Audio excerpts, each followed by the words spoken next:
Olá, você conhece o SPC Serasa, o antigo CEPROC? Muitos de nós já recebemos aquela cartinha de boas-vindas ao Clube dos Inadimplentes, dos devedores. Se você ainda não o conhece e não recebeu a tal cartinha, parabéns! O teu grau de risco é 0, você é um excelente pagador. O interessante dessa história é que ao sair do Clube dos Inadimplentes, que significa limpar o nome, no dia seguinte ele permite fazer novamente parte de outro clube dos adimplentes, dos que compram parceladamente e pagam em dia. No ano passado, inventaram uma classificação dos inadimplentes, uma lista negra com direito a histórico de inadimplência do cliente.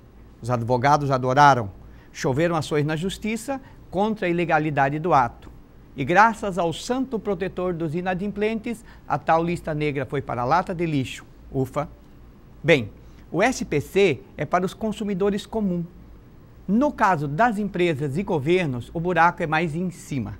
E as classificações de risco de crédito são efetuadas pelas agências de classificação de risco. São entidades privadas cujos donos são os grandes conglomerados financeiros internacionais. As agências são pagas pelos próprios clientes para subir ou rebaixar a classificação do grau de risco, que é a capacidade de honrar o pagamento dos empréstimos, dos compromissos financeiros. Essa classificação serve tanto para empresas quanto para governos e indica a possibilidade de dar calote, de não poder cumprir com os pagamentos de juros. As tais agências de classificação de risco, são 3 principais no mundo, têm 2 tipos de classificação, grau de investimento e grau especulativo. Na classificação grau investimento de menor risco, há 10 categorias, desde AAA até BBB-.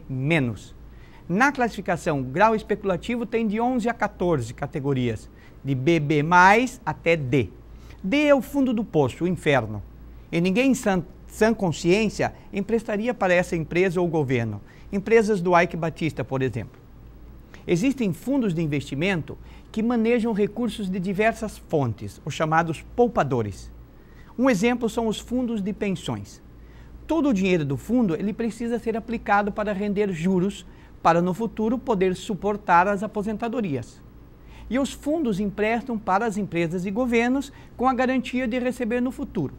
Se essas garantias começam a ficar duvidosas, os investidores o que fazem? Eles querem mais garantias para continuar emprestando, porque o risco aumentou, ou seja, eles querem juros mais elevados. Se o país ou a empresa estiverem dificuldades para pagar, com os juros maiores vai ficar ainda pior. Quer dizer, pode acabar matando a galinha dos ovos de ouro.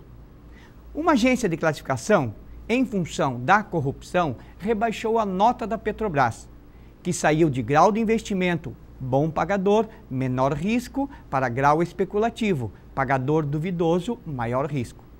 A Petrobras é uma das maiores empresas brasileiras. Com o efeito multiplicador das atividades da empresa para várias outras empresas, isso vai dar praticamente 10% do PIB brasileiro. Isso é 2 vezes o PIB de Santa Catarina.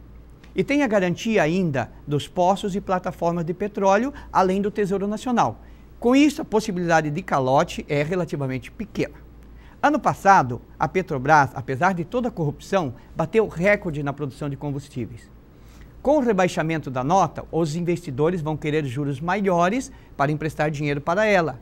Ao invés de melhorar a situação da companhia, pode ficar um pouquinho mais delicada. Contudo, dá para confiar nas agências? Veja o caso do banco Lehman Brothers dos Estados Unidos, um dos maiores bancos de investimentos do mundo. No dia em que quebrou, 15 de setembro de 2008, tinha classificação A, risco praticamente 0, e deu o calote em milhares de pessoas. Quem pagou a conta?